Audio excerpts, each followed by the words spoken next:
Bom dia, galera. Bom dia pra vocês. Estamos começando nossa aulinha aí do nono ano, né? Mais uma vez, uma boa quarta-feira a todos, né? E que possamos ter aí uma boa aula, beleza? Gente, vamos abrir na página. Primeiro a gente vai ver esse assuntozinho aí hoje, né? Primeira Guerra Mundial. Um assunto muito importante que dá início ao nosso segundo tema, certo? É o nosso segundo tema que a gente está falando aí, ok? Então a gente vai adentrar aí. Abram aí, ó, na página 42, né? Primeira Guerra Mundial. A gente vai ver nesse tema 2, a gente está iniciando agora o tema 2, né? Que é justamente o segundo tema, né? Que é o mundo em convulsão. Página 40 aí, né? E aí vocês pulam para 42, que é onde a gente inicia o assunto, beleza? Na página 42 aí, Primeira Guerra Mundial, ok? Vamos dar uma olhadinha aí, rapidamente, em Primeira Guerra Mundial, página 42, vamos lá. Ó, a Primeira Guerra Mundial, ele é um acontecimento que vai marcar o século XX, né? O século XX ali, que é considerado por muitos especialistas, historiadores, pensadores, como o século mais violento da humanidade, né? Apesar da gente ter diversas guerras lá nos outros séculos, da gente ter tido a peste negra no século XIV, né? Da gente ter tido a grande fome no século XIV, as duas grandes guerras, né? A Primeira e a Segunda Guerra Mundial, aconteceram no século XX. Por isso, por muitos, é considerado o século mais violento. As duas grandes guerras aí têm média de mortes, né, em relação às duas grandes guerras, de mais de 70 milhões de pessoas, né? Então, é um número assustador, né? Milhões de pessoas morreram nessas duas grandes guerras, né? Foram cidades totalmente destruídas, cidades como Hiroshima, Nagasaki, lá da Segunda Guerra Mundial, né? Então é considerado por muitos especialistas o século mais violento do mundo. E isso se inicia a partir da Primeira Guerra Mundial, em 1914, né? A Primeira Guerra Mundial ela acontece de 1914 a 1918, né? Na verdade, a última rendição, que é da Alemanha, acontece em 9 de novembro de 1918, né? Mas a assinatura do Tratado de Versalhes, o Tratado de Paz, é em 1919, certo? Por isso que em alguns livros você pode até aí ver em algum lugar alguém falando que ela terminou em 1919. Por quê? Porque o tratado, a assinatura do tratado realmente, que pôs fim de fato à guerra, é em 1919. Mas os países da Tríplice Aliança, eles na verdade, um a um vai desistindo da guerra. O último a desistir é a Alemanha, né? Tanto que vai ser considerada a grande culpada pela guerra, que vai ser no dia 9 de novembro de 1918. Então, oficialmente, os conflitos terminaram em 1918. Por isso que a gente vai dizer que ela vai de 1914 a 1918, beleza? Pra gente continuar aí, ó, a gente tem aí um momento aí, ó, que a gente está dizendo ali. Vamos ver o contexto, né? Como é que estava a Europa nesse momento, nesse início do século XX, final do XIX, início do XX? Como viviam os europeus? É a Belle Époque, né? Belle Époque, né? Como fala aí, traduzindo para o português, Bela Época. Era uma época de grandes transformações na Europa, de grandes transformações no mundo, principalmente na Europa, né? De grandes invenções, né? A invenção da anestesia, a invenção do avião, a invenção de automóveis mais potentes, mais rápidos, né? A industrialização a todo vapor, né? Lembrem que nesse período aí, em 1850, se inicia a segunda revolução industrial, ou seja, aquele momento ali onde você onde você descobriu o petróleo, onde você está produzindo carro, onde você tem a indústria automobilística tomando conta do mundo. Então você tem ali um momento de grande expansão, de grande transformação europeia.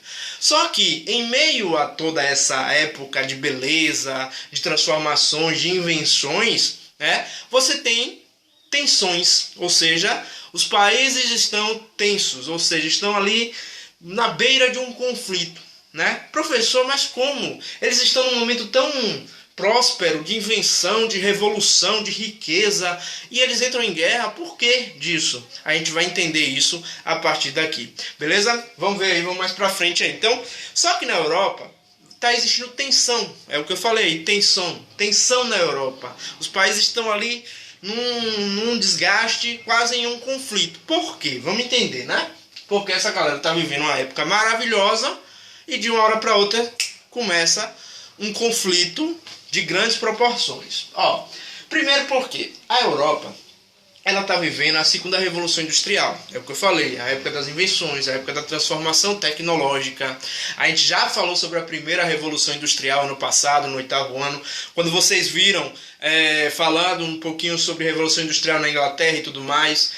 E aí você está vivendo a segunda revolução industrial. A segunda revolução industrial, ela acontece basicamente na Europa, no Japão e nos Estados Unidos. Esses são os 3 focos da segunda revolução industrial. Lembrem que a primeira revolução industrial tem como grande lugar, como grande ápice, a Inglaterra. A segunda etapa da revolução industrial acontece na Europa como um todo, França, Bélgica, vários outros Países Baixos, Holanda, né, estão se transformando, né, o Japão e os Estados Unidos. Os Estados Unidos entram muito forte aí na industrialização e depois desse conflito aqui, depois da Primeira Guerra Mundial, é quando os Estados Unidos se tornam a grande potência do mundo. Os Estados Unidos, antes dos Estados Unidos, antes desse conflito, a grande potência mundial era a Inglaterra.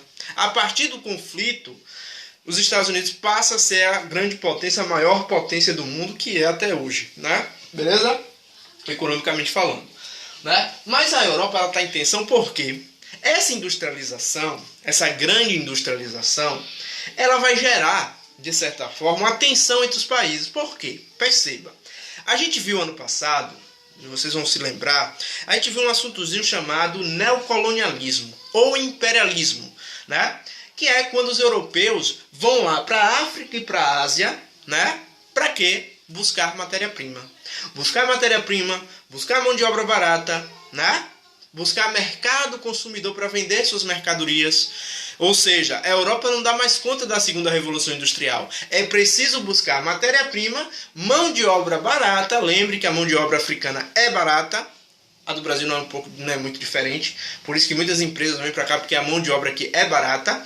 Tendo em vista, por exemplo, a Ford aqui em Camaçari, né, que é uma das que mais produz e a que menos paga funcionário, porque a mão de obra aqui é barata. E infelizmente a gente tem que mudar isso, né? Mas vocês viram no passado esse assunto imperialismo. A galera da Europa foi lá para a África e para a Ásia, né, para buscar essa matéria-prima, para buscar essa mão de obra barata, né? Só que com a justificativa, qual era a justificativa dos europeus de ir lá para o território dos outros, ocupar esse território, dividir a África, como está aqui, ó, no slide aí, né? Qual era a justificativa? É levar a civilização.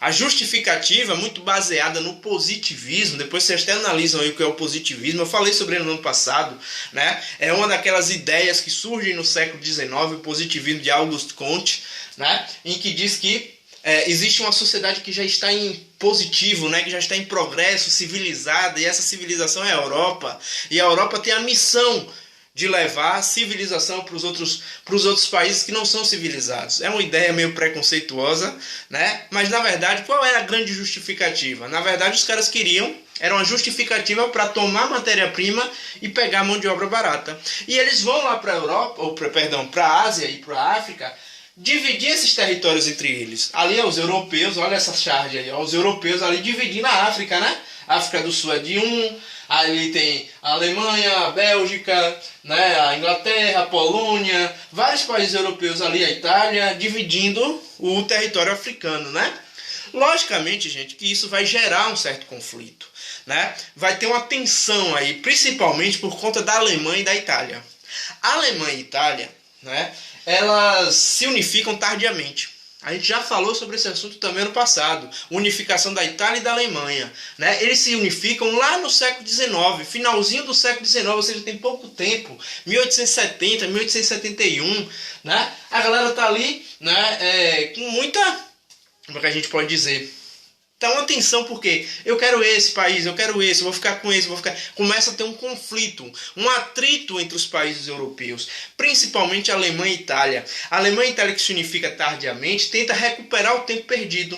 E isso vai gerar um conflito entre eles, né? E aí a gente vai ter esse conflito chegando ao extremo, e aí surge a Primeira Guerra Mundial, certo? Então, ó, essa era a tensão que acontecia na Europa. Naquele momento ali, mesmo no momento de auge, de bela época, você tinha tensão entre eles. E aí a gente tem esse termo aqui chamado de paz armada, né? Ou seja, eles estão vivendo um momento de bela época, de transformação, um momento de invenções, né? E mesmo assim estão se armando. O que é paz armada?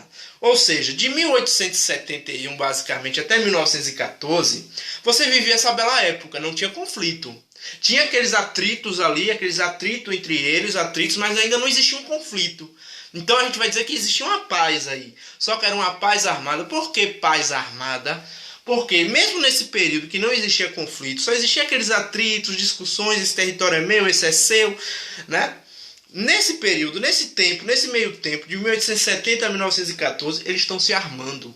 Eles estão se preparando para uma guerra. Por isso que a gente chama de paz armada. Ou seja, eles estão de boa, mas estão ali, mesmo naquelas discussões ali, né, estão por trás, né, estão se armando. Estão se preparando para um grande conflito. Tanto que é tão claro isso, que eles estavam se armando para um conflito, que eles já fazem alianças entre eles, né? Você tinha ali a Tríplice Aliança, que era a aliança entre a Alemanha, Itália e o Império Austro-Húngaro, né? E outros países que também apoiavam essa aliança, como os turcos otomanos, entre outros, né? A Sérvia.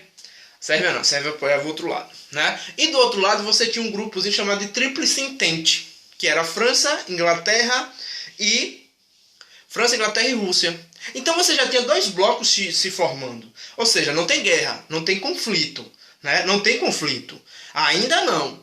Mas a galera já está se preparando para um. Já está formando aí a galerinha, já está formando um grupinho, né? De um lado você tinha os austro-húngaros, né? A Itália e a Alemanha são os principais. E do outro lado você tinha, né, Inglaterra, Rússia e França.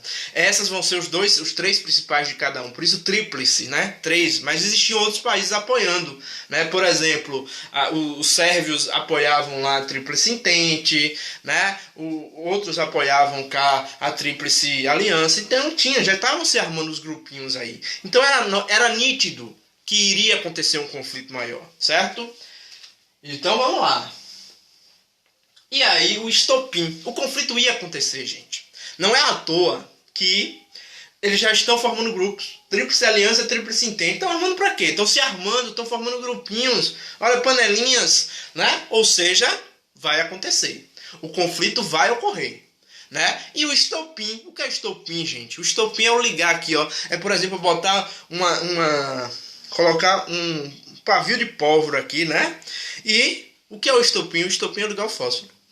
Era só o que faltava para começar o conflito. Não é o grande motivo do conflito, mas é o que inicia o conflito. É o estalar de dedos para iniciar o conflito, que é justamente esse momento, a eclosão da guerra, início da guerra, né? O motivo é que um sérvio da Sérvia, né? Não seria um sérvio do Brasil, um sérvio,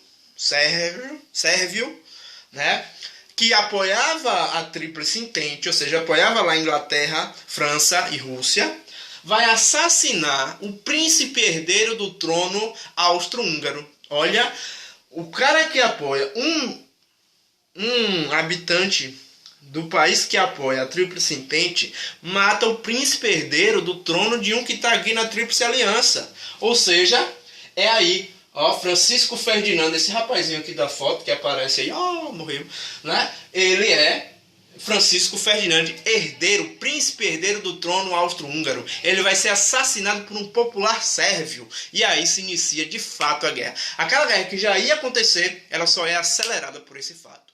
Beleza? Tranquilo? Vamos embora?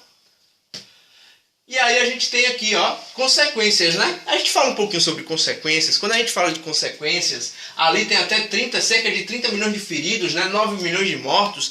Esses números não são exatos, né? Esses números têm algumas alguns pontos aí. Até porque nesse período, gente, uma coisa importante que a gente pode até trazer para hoje, em 1918 a 1920 teve na Europa e no Brasil e no mundo uma pandemia.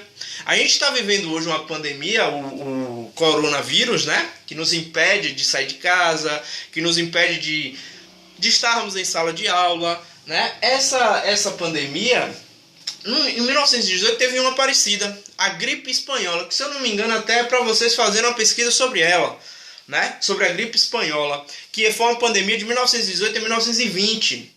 Ela matou muito mais, infelizmente, que o coronavírus. Tomara que o corona pare por aí, né? Que não mate mais gente como vem matando. Mas ali tem 9 milhões de mortos, né? Então, há uma estimativa que pode ser de 9 a 12 milhões. Esse número não é muito exato, certo? Então, eles teriam uma estimativa aí de 9 a 12 milhões de mortos na Primeira Guerra Mundial. Além ali de 30 milhões de feridos, né? Fora outras consequências, consequência econômica, a Europa ficou economicamente destruída, né? A Europa simplesmente entrou em colapso econômico, os países pararam de produzir. Lembrem que eles estavam vivendo a segunda revolução industrial, é aí que os Estados Unidos saem ganhando, né? Por quê? Porque os Estados Unidos saem ganhando nisso tudo? Porque os Estados Unidos praticamente não participam da guerra, né? A gente vai ver daqui a pouquinho que ele entrou na guerra, mas ele já entra no final da guerra. E outra, os Estados Unidos não, a guerra não acontece nos Estados Unidos, acontece na Europa. Então a Europa fica destruída. E quem é que reconstrói? Quem é que presta dinheiro para reconstruir a Europa? Os Estados Unidos. Quem é que fica produzindo para o mundo inteiro, fazendo a grande industrialização, porque os outros lugares estão destruídos? Os Estados Unidos. Por isso que os Estados Unidos, ao fim da Primeira Guerra Mundial, se torna a maior potência do mundo, beleza? Mas aqui algumas consequências, principalmente consequência econômica. Lógico, a principal é a consequência de vidas, né? Logicamente que o principal é a vida. E ali foram perdidas mais de 9 milhões de vidas. Estimativa aí, mais de 9 milhões de vidas, certo? Tranquilo? Vamos embora? E aí você tem o fim da guerra. Professor, o fim da guerra. Como foi essa guerra, professor? Essa guerra é chamada Guerra de Trincheiras, né? Ou seja, a guerra no início, de 1914 a 1917, a guerra ficou muito equilibrada. Ninguém se sobressaía sobre o outro. É a chamada Guerra de Trincheiras, né? Você criou as trincheiras ali, cada um ficava atrás das trincheiras e não se locomovia muito. Ou seja, não tinha muito evolução de um sobre o outro. Então, de 1914 a 1917, você tem um equilíbrio na guerra. Esse equilíbrio é quebrado em 1917, porque vai ter dois acontecimentos importantes, né? O primeiro acontecimento a gente vai ver no próximo capítulo, que é a saída da Rússia da guerra.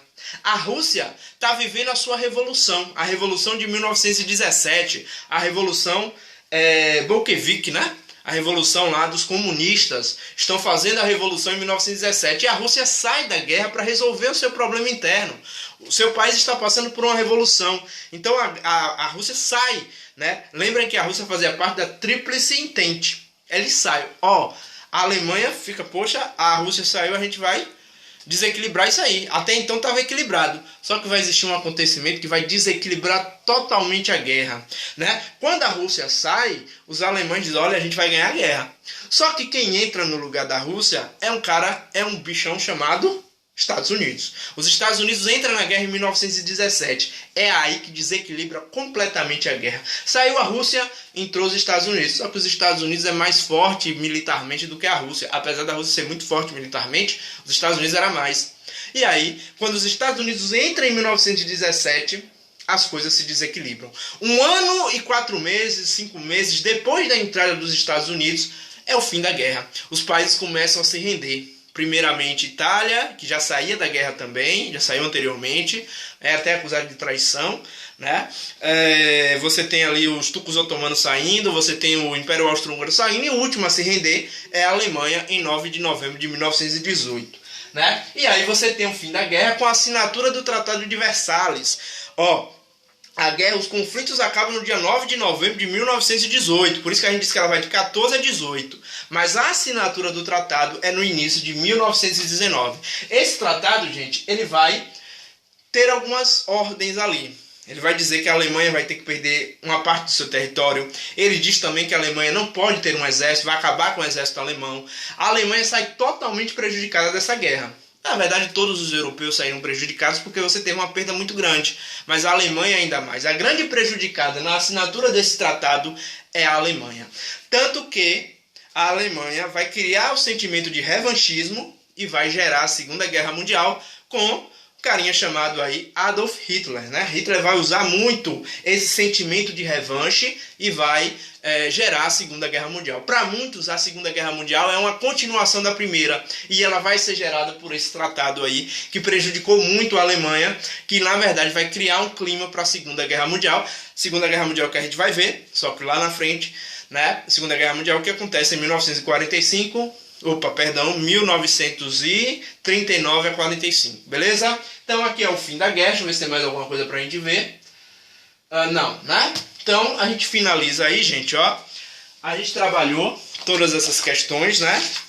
Tensão na Europa, eclosão da guerra, fim da guerra, consequências do conflito, né? E agora vocês vão fazer, rapidamente aí vocês vão fazer as questões de sistematizar. Façam aí a questão de sistematizar do primeiro ao sétimo, certo?